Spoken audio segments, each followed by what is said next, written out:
724. That's the number of billionaires that America has. 1.8 out of every 1 million people is a billionaire. That means out of 50 lakh people, 9 people become billionaires. Imagine starting off as a newspaper boy, then becoming a door-to-door salesman, then becoming a stock trader, then becoming an internationally respected billionaire. That's Warren Buffett. Imagine starting off as a grocery store clerk and becoming a television billionaire. That's Oprah Winfrey. A cook in McDonald's to owning Amazon. That's Jeff Bezos. A teacher to a media career worth $6.2 billion. That's Star Wars creator George Lucas. There's nothing that separates these people's stories from yours. Of course, centuries of colonization and the alteration of our education system by the British has left us socially engineered. That means young Indians everywhere have been brought up in a society that constantly tells you, you aren't good enough. Why? Because that's what our conquerors wanted us to believe. It's time Indian kids change their mentality. America may have done a lot of wrong, but the one thing it's done right is that it's become a land of dreams, of opportunity. A land with countless success stories and inspirational people.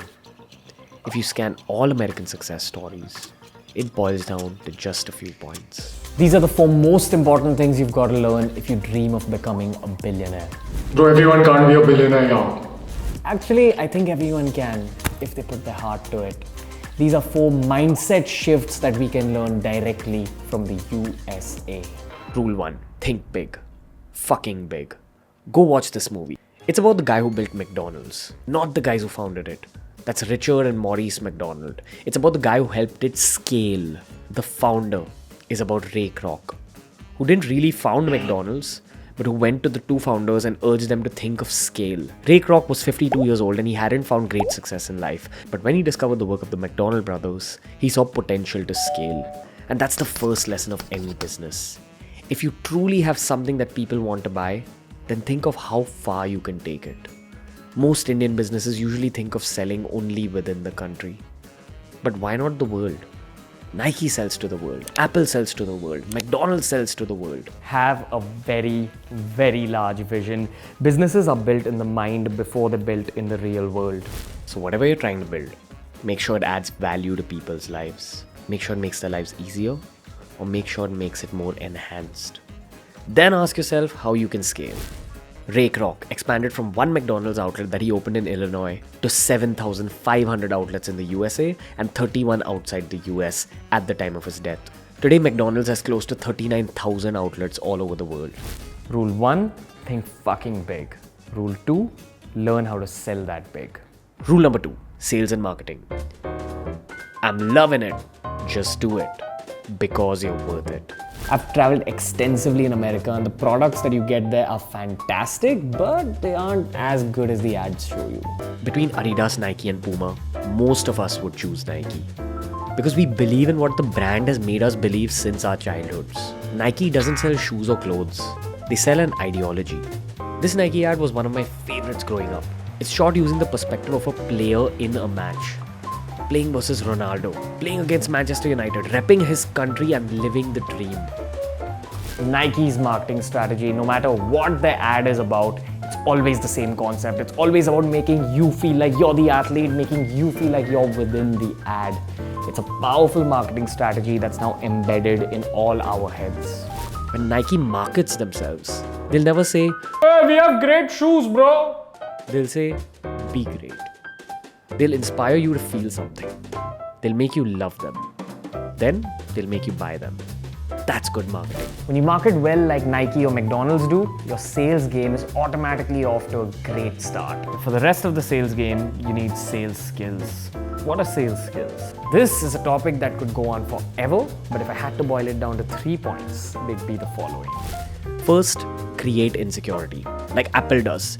Each new iPhone is not significantly different from the previous one, but people still buy it because of FOMO. Somehow create FOMO in your buyer's mind. Good marketing can also do this trick.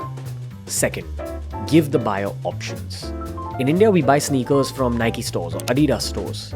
In America, sneakers, especially the expensive ones, are bought from sneaker companies.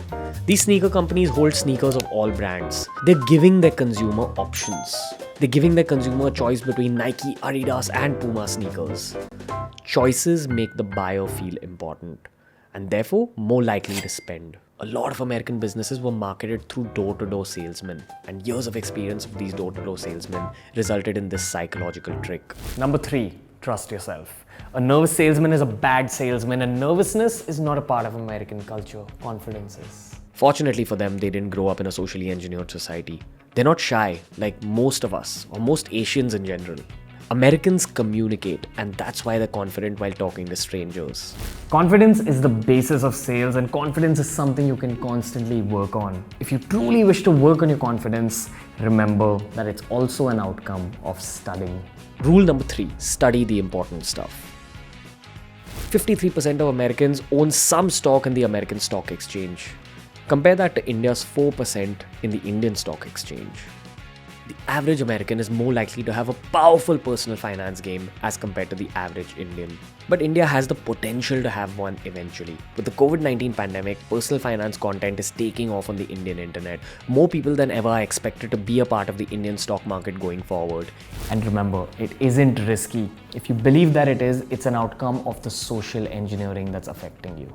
Investing in the stock market is just like a science. It's a skill that you can learn. It's a skill that you can get better at. Americans have been doing this for decades now. An intelligent person in the 1930s played a strong personal finance game that allowed his kids and his grandkids to have comfortable lives. In 2021, of the 10% of the richest American families, 92% of that richest layer own stock in the stock market.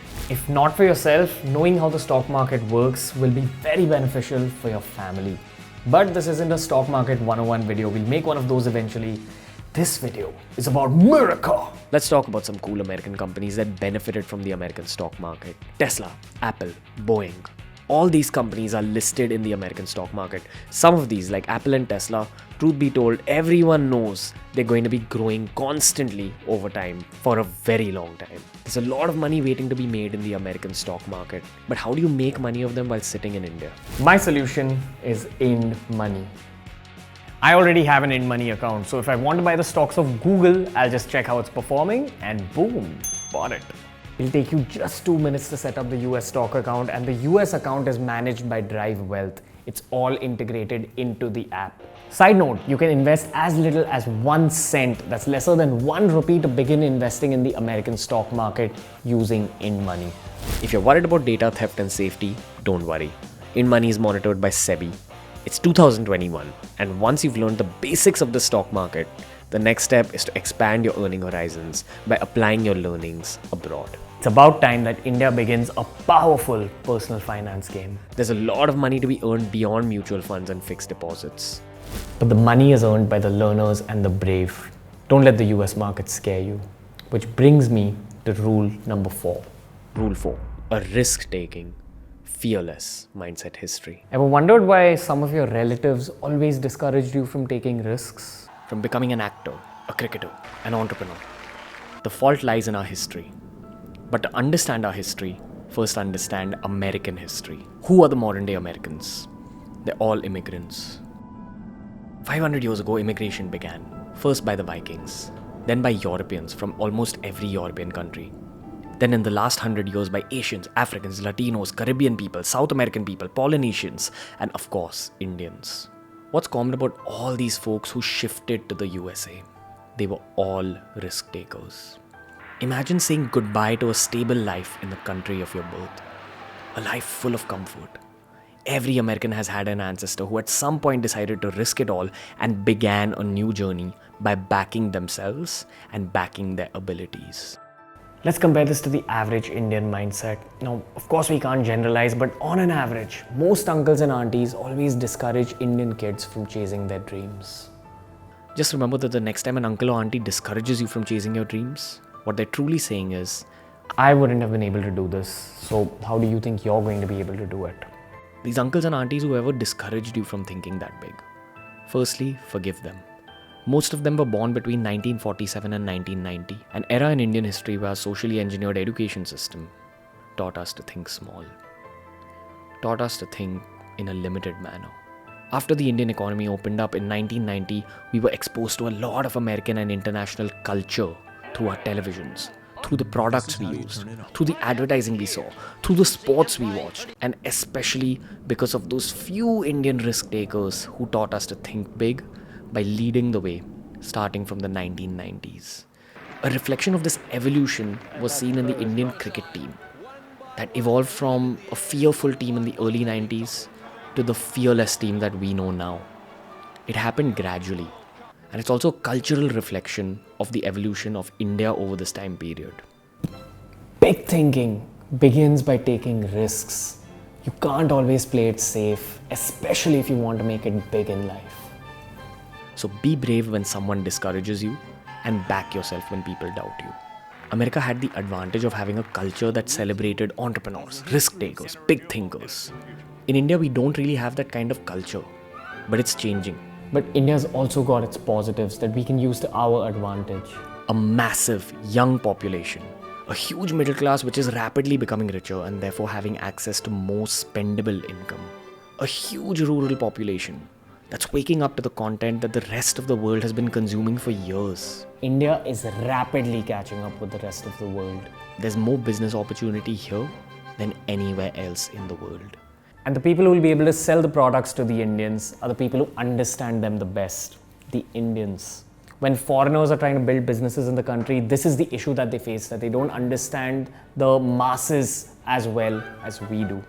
So if you want to be a billionaire, remember, Think big, learn sales, learn and earn money, and then take that risk. You'll figure the money, you'll figure the team building, you'll figure the product, you'll figure how to build the business. But first, hit that reset button. Socially unengineer yourself and begin forming a winner's mindset. Hey guys, that was the video for today. I hope you enjoyed it. We really worked hard on this one. Make sure you hit that like button, make sure you share it with your friends, and of course, go make sure that you check out INDmoney. I've linked it down below in the description box, the App Store and the Play Store links. Make sure you install it and use it, especially if you want to invest in the US stock market. The country is going to grow through you. So first, learn to grow your own financial portfolio and then work towards the growth of our beautiful country, India. Jai Hind. I hope you enjoyed today's video.